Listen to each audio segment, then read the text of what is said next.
Mi nombre es Graciela Baena y soy docente de la Cátedra de Física 2 de la Universidad Tecnológica Nacional Facultad Regional Tucumán.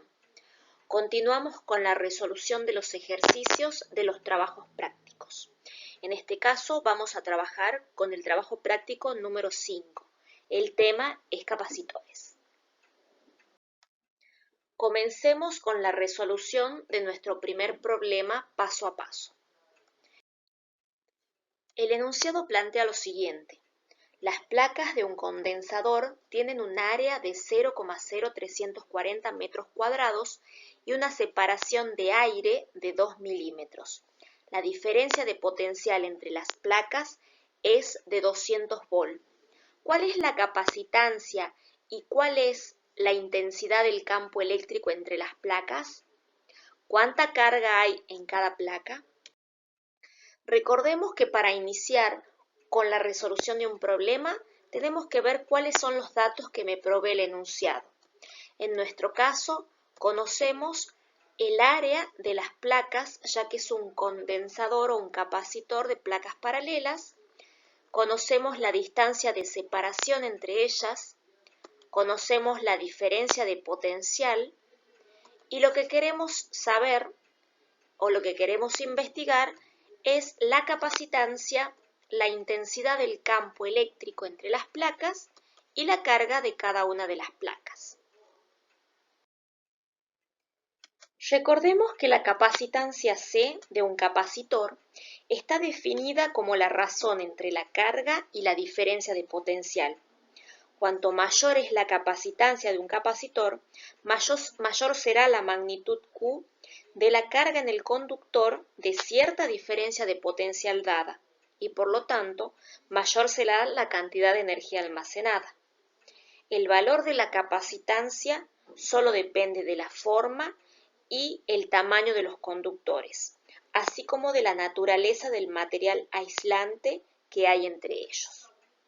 En nuestro caso, las placas están separadas por aire. Si consideramos el capacitor en el vacío, la capacitancia es directamente proporcional al área e inversamente proporcional a la distancia de separación. La cantidad A y D son constantes para un capacitor dado y epsilon 0 es una constante universal denominada permitividad del vacío y es igual a 8,85 por 10 a la menos 12 faradios sobre metros. Reemplazando los valores de las dimensiones del capacitor, podemos determinar la capacitancia. Nosotros ya conocíamos el área y conocíamos la distancia de separación. A la distancia de separación, que estaba expresada en milímetros, la pasamos a metros. Epsilon 0 es dato y al obtener el resultado podemos multiplicar y dividir, podemos simplificar las unidades y nos queda que la capacitancia es 1,504 por 10 a la menos 10 faradios. Empleando prefijos, escribimos como 150,45 picofaradios. Para calcular la carga, consideramos la capacitancia recién determinada y la diferencia de potencial entre las placas. Obtenemos la carga igual a la capacitancia por la diferencia de potencial. Reemplazando los valores vamos a tener el valor de la carga como 30,09 por 10 a la menos 9 coulomb. Lo podemos escribir como 30,09 nanocoulomb. Ahora debemos determinar el campo eléctrico. El campo es uniforme y la distancia entre las placas es D, por lo que la diferencia de potencial, o sea el voltaje entre las placas, está dado por la siguiente ecuación. B sub AB igual a E por D. Si dividimos ambos miembros en la distancia, vamos a encontrar que el campo eléctrico va a ser igual a la diferencia de potencial sobre la distancia de separación. Cuando la separación entre las placas es pequeña en comparación con su tamaño, el campo eléctrico de los bordes es despreciable.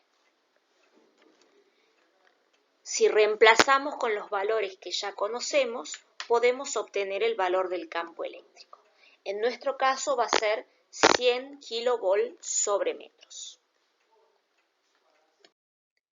La unidad en el sistema internacional para la capacitancia es el farad, en honor del físico inglés del siglo XIX, Michael Faraday.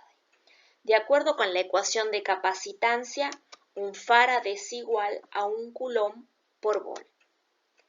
En la ecuación de la capacitancia en función del área y de la distancia de separación, se expresa en metros cuadrados el área y la distancia de separación en metros. Luego, epsilon 0, que era la permitividad del vacío, se va a expresar en coulomb cuadrado sobre newton metros cuadrados.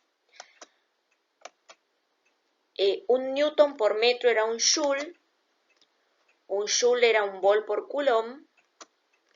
Simplificando coulomb me queda coulomb sobre volt, que es farad sobre metros. Entonces de esa forma podemos escribir como farad sobre metros por metros cuadrados sobre metros. Simplificando me queda expresado directamente en farad. De esta manera damos por finalizada la resolución de nuestro primer problema.